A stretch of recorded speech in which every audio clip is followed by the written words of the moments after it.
आज हम बहुभुज के बारे में पढ़ने वाले हैं। बहुभुज को पॉलीगन कहते हैं। बहुभुज, सबसे पहले बहुभुज कहते किसको हैं? अनेक भुजाओं से घिरी हुई बंद आकृति को बहुभुज कहते हैं।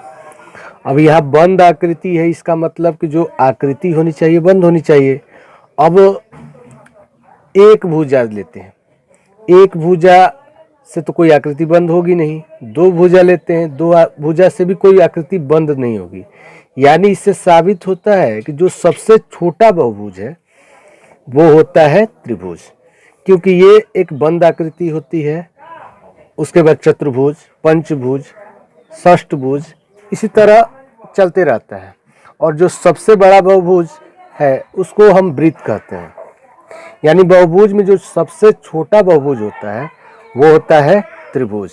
बहुभुज के अंतःकोणों का योग, बहुभुज में अंतःकोण जो होते हैं उनका योग निकालने के लिए एक सूत्र होता है n-2 गुने 180 डिग्री, जहाँ n जो है ये बहुभुज की भुजाओं की संख्या है। जैसे हम इस त्रिभुज के बारे में बात करते हैं। अब इस त्रिभुज में 3 भुजा होती है, यानी n बराबर 3। अब कहा जाए कि इस त्रिभुज के अंतःकोणों का योग कितना होगा, तो इस सूत्र के अनुसार n के जगह पर 3 रख देते हैं।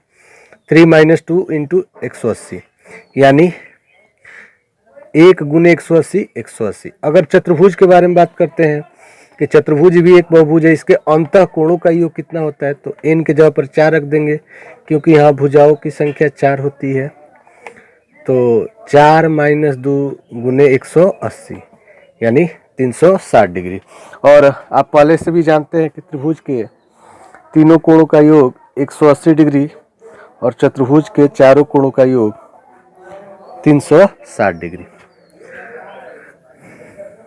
अब थोड़ा सा बात करते हैं कि बहुभुज में जो अंतःकोण होते हैं वो तो n-2 × 180 डिग्री होता है उनका योग। इसी तरह बहुभुज के बाह्य जो कोण होते हैं उनका जो योग होता है वो 360 डिग्री के बराबर होता है। बहुभुज के बाह्य कोण का योग 360 डिग्री होता है, चाहे कोई भी बहुभुज हो, त्रिभुज हो, चतुर्भुज हो, पंचभुज हो या षष्ठभुज, सतभुज, कुछ भी हो। इंग्लिश में इसको पेंटागन, हेक्सागन कहते हैं। तो उनका योग जो होता है, बाह्य कोणों का योग 360 डिग्री होता है। अब एक आकृति ले लेते हैं, जैसे एक चतुर्भुज लेते हैं। अब ये चतुर्भुज है, इसमें ये अंतःकोण हुआ और ये हुआ बाहर का कोण। और आप जानते हैं कि जब ये रेखा, जब इसको आगे बढ़ा रहे हैं तो एक सीधी रेखा हो जा रही है। इससे साबित होता है कि किसी भी बहुभुज का अंतःकोण और बाह्य कोण दोनों मिलकर 180 डिग्री होता है। यानी किसी भी बहुभुज का एक अंतःकोण और उसी का बाह्य कोण, बाह्य कोण मिलकर 180 डिग्री होता है। यानी अंतःकोण प्लस बाह्य कोण बराबर 180 डिग्री।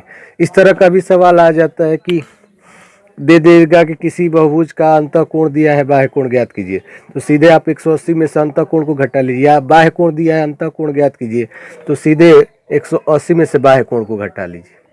अब थोड़ा बात करते हैं बहुभुज के विकर्ण। जैसा कि हम जानते हैं कि चतुर्भुज भी एक बहुभुज होता है, इसमें 2 विकर्ण होते हैं, 1 2, लेकिन सबका मालूम नहीं है हमें। अब पंचभुज का कर दिया जाए कि विकर्ण कितना होगा, षष्ठभुज का कर दिया जाए तो उसको कैसे निकालते हैं? इसके लिए सबसे अच्छा फॉर्मूला है बहुभुज के विकर्णों की संख्या बराबर n × n - 3/2। अब जैसे ये चतुर्भुज की बात लेते हैं। चतुर्भुज में n के जगह पर 4 रखते हैं, गुने n 4 - 3/2, यानी 4 गुने 1/2, 2 दूनी 4। यानी चतुर्भुज में 2 विकर्ण होते हैं। पंचभुज के बारे में बात करते हैं, या n के जगह पर 5 रखते हैं, 5 और 5 - 3 2/2, यानी पंचभुज में 5 विकर्ण होते हैं। इसी तरह हम 6 भुज, 7 भुज, मतलब जितना है उसको निकाल सकते हैं। अब चूंकि बहुभुज के बारे में ये बात हो रहा है, सम बहुभुज के बारे में बात करते हैं। बहुभुज और सम बहुभुज में यही अंतर है कि बहुभुज में ये नहीं कहा जा सकता है कि उसकी सारी भुजाएं बराबर होती है, लेकिन सम बहुभुज नाम से ही लग रहा है कि सम है, यानी उसकी जो भुजाएं होगी वो सारा के सारा आपस में बराबर होगी। जैसे समबाहु त्रिभुज, त्रिभुज भी बहुभुज है लेकिन समबाहु त्रिभुज एक समबाहुभुज है क्योंकि उसमें तीनों भुजाएं बराबर होती है। अब समबाहुभुज को इंग्लिश में हम लोग रेगुलर पॉलीगन कह सकते हैं, इसको पॉलीगन कहते हैं। तो समबाहुभुज के अंतःकोणों का योग वही होता है जो उसका होता है n-2 गुने 180 डिग्री। इसका अब चूंकि समबाहुभुज में भुजाओं की जो होते हैं आपस में बराबर होते हैं, इसलिए उसका हर एक जो कोण अंतःकोण होता है वो भी आपस में बराबर होता है, और वो आपस में बराबर होता है इसलिए समबाहुभुज का प्रत्येक अंतःकोण अगर ज्ञात करना हो तो इसका फॉर्मूला हो जाएगा n-2 गुने 180 बटा में n, योग में उसकी भुजाओं की संख्या से भाग कर देंगे। अच्छा, बाह्य कोण भी बराबर हो जाएगा क्योंकि भुजाओं की जब अंतःकोण बराबर हो तो जाहिर सी बात है कि बाहर को कोण बराबर होना ही है। अगर आपको मान लिया जाए कि भुजाओं की संख्या दिया हो और कहा जाए कि किसी बहुभुज का बाहर का कोण ज्ञात कीजिए, प्रत्येक बाहर का कोण ज्ञात कीजिए, तो उसका सूत्र हो जाएगा 360 बटा n। इसमें भी विकर्णों की संख्या वही फॉर्मूला होती है n इंटू n-3 बटा 2। और समबाहुभुज का जो क्षेत्रफल होता है, अगर आप चाहते हैं कि समबाहुभुज का क्षेत्रफल निकालें तो ये n² बटा 4 कॉट पाई बटा n, जहाँ n भुजाओं की संख्या, a जो है उस भुजा की लंबाई को सूचित करता है। अब जैसे मान लेते हैं कि समबाहु त्रिभुज का क्षेत्रफल ज्ञात करना है, इक्विलेटरल ट्रायंगल। अब समबाहु त्रिभुज चूंकि त्रिभुज है तो इसमें भुजाओं की संख्या 3 है, तो हम निकाल n के जगह पर 3 रखते हैं, a² बटा 4 कॉट पाई 180 डिग्री। n भुजाओं की संख्या 3, 60 से कटा, कॉट 60 का मान आप जानते हैं 1 बटा √3, और √3 से 3 √3 बार में, और ये समबाहु त्रिभुज का क्षेत्रफल हो गया।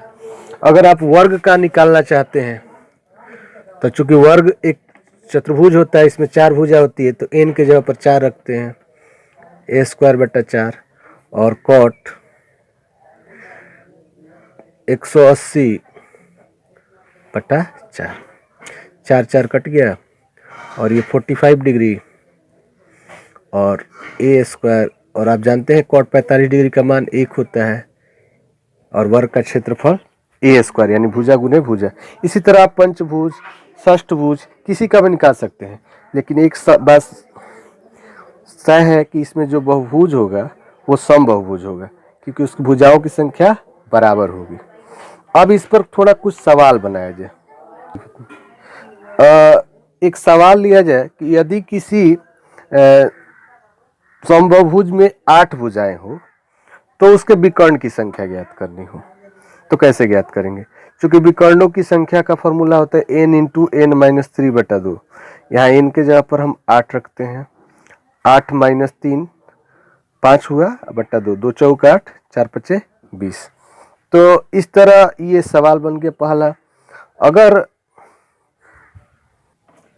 यदि जैसे एक सवाल दिया जाए कि यदि किसी समबाहुभुज में 5 भुजाएं हो, या ये कहा जाए कि यदि एक पंचभुज का अंतःकोण ज्ञात करना है तो आप कैसे ज्ञात करें? चूंकि नाम से पंचभुज या भुजाओं की संख्या 5 हो यानी n बराबर 5, और कहा जाए कि इसका प्रत्येक अंतःकोण ज्ञात कीजिए, तो अंतःकोण का जो फॉर्मूला होता है प्रत्येक अंतःकोण का n-2 गुने 180 बटा n।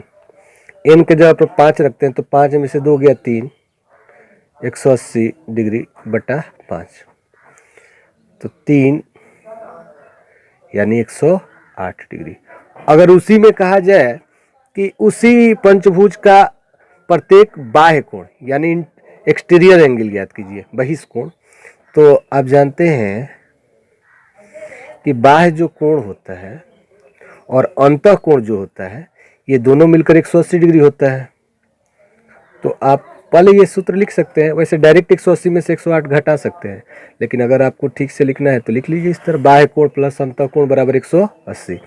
अब चूंकि प्रत्येक अंतःकोण 108 निकाल लिया गया है, इसको हम x मान लेते हैं 108।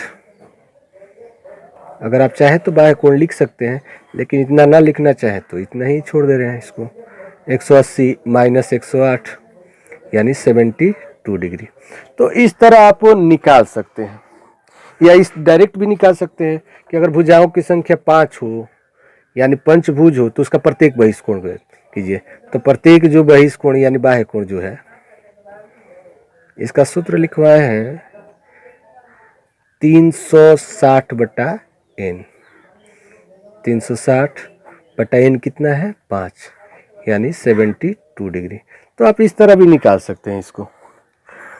अगर इससे पूछ दिया जाए कि चलिए बताइए कि बाह्य कोण निकल गया तो अंतःकोण बताइए, तो 180 में से 72 घटा देंगे तो इसका अंतःकोण ज्ञात कर जाएगा। अब जैसे एक सवाल कहा जाए कि यदि किसी समबाहुभुज, यहाँ पर समबाहुभुज कहने का मतलब भुजाओं की संख्या नहीं दी गई है, लेकिन यही दिया गया है कि यदि कोई समबाहुभुज है उसका प्रत्येक अंतःकोण 150 है, प्रत्येक अंतःकोण 150 है तो उसकी भुजाओं की संख्या ज्ञात कीजिए। तो इसको आप दो तरह से बना सकते हैं। एक तो अंतःकोण जो दिया है उसको लिख सकते हैं 150, और ये अंतःकोण का जो फॉर्मूला होता है n-2 गुने 180/n। 0 से 0 कट गया, 3 × 5 = 15, 3 × 6 = 18, 22 कर दिए तो 5n 6n -12, 6n इधर लाए -6n -12, या माइनस माइनस कट गया, n बराबर क्या हुआ 12। या इस तरह भी आप ज्ञात कर सकते हैं। ये तो मालूम है कि अगर प्रत्येक अंतःकोण 150 है तो जो प्रत्येक बाह्य कोण होगा वो 180 - 150 होगा 30। अब चाहे एक बाह्य कोण हो चाहे अंतःकोण हो, भुजाओं की संख्या तो वही हो जाएगी। और आपको याद होगा कि बताए थे कि प्रत्येक जो बाह्य कोण ज्ञात करना होता है इसका फॉर्मूला होता है 180/n, और एक बाह्य कोण 30 है, 22 हम कर देंगे तो n बराबर 180/30,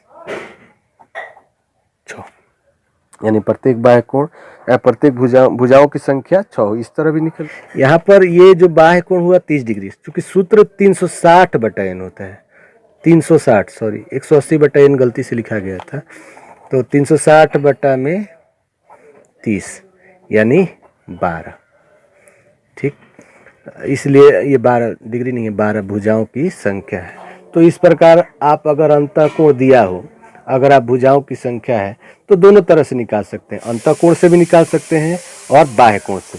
एक और सवाल ले रहे हैं कि एक समबाहुभुज के विकर्णों की संख्या 27 है, विकर्णों की संख्या 27 है तो भुजाओं की संख्या ज्ञात कीजिए। तो विकर्णों की संख्या 27 है तो इसका फॉर्मूला होता है विकर्णों की संख्या का n × n-3/2 बराबर, और चूंकि विकर्णों की संख्या क्या दिया है 27, तो हमको n ज्ञात करना है। तो n × n-3 गुने 54। अब आप इसको जिस तरह है, या तो आप इसको द्विघात समीकरण बनाकर हल कर लीजिए, और नहीं तो इसको इस रूप में बना दीजिए। अब इसको इस रूप में कैसे बनाएंगे, जैसे ये n है और ये n-3 है, इसका मतलब कि ये इन दोनों का जो गुणनफल होगा उनका अंतर 3 होना चाहिए। तो आप 54 को देखिए 9 गुने 6 लिख सकते हैं, 6 देखते हैं 9 से 3 कम है ही, यानी 54 को आप क्या लिख सकते हैं 9 गुने 6। अब इसको लिखने से ये फायदा हुआ कि ज़्यादा आपको समय नहीं लगाना पड़ेगा। अब डायरेक्ट इसका आंसर क्या हो जाएगा 9। अगर फिर भी आपको नहीं समझ में आया तो आप इसको द्विघात समीकरण बनाइए, n² 3n बराबर 54, n² और 3n और -54। अब n² 9n 6n 54, और आप इस तरह अब निकाल सकते हैं n का मान। लेकिन इससे अच्छा है कि इस तरह निकाल लीजिए। इसको केवल देखना है कि यहाँ पर कितना का अंतर है। n-3 का मतलब जो पहला है वो दूसरे से 3 ज़्यादा है, यानी दूसरा जो है पहला से 3 कम है। तो पहला अगर 9 हुआ तो दूसरा 6 होगा, या पहला 6 हुआ तो दूसरा 9 हुआ। तो यही बात है, इस तरह आप निकाल सकते हैं। तो कुछ क्वेश्चन मैं दे रहा हूँ, आप इसको ज़रूर बनाइएगा। आपको इस आप स्क्रीनशॉट मार लीजिएगा और उस सवाल का आंसर कमेंट बॉक्स में दीजिएगा। वीडियो को पूरा देखिए, बीच में वीडियो देखने से आपको कोई फ़ायदा होने वाला है नहीं। पूरा वीडियो देखिए। वीडियो अच्छा लगे तो लाइक कीजिए, शेयर कीजिए और चैनल को सब्सक्राइब कीजिए और घंटी का बटन ज़रूर दबाइए, क्योंकि अगर आप घंटी का बटन नहीं दबाते हैं तो अब आपको आगे आने वाली वीडियो की नोटिफिकेशन नहीं मिलेगी। इसलिए घंटी का बटन ज़रूर दबाइए। तब तक इतना ही रहने दिया जाए। Thank you.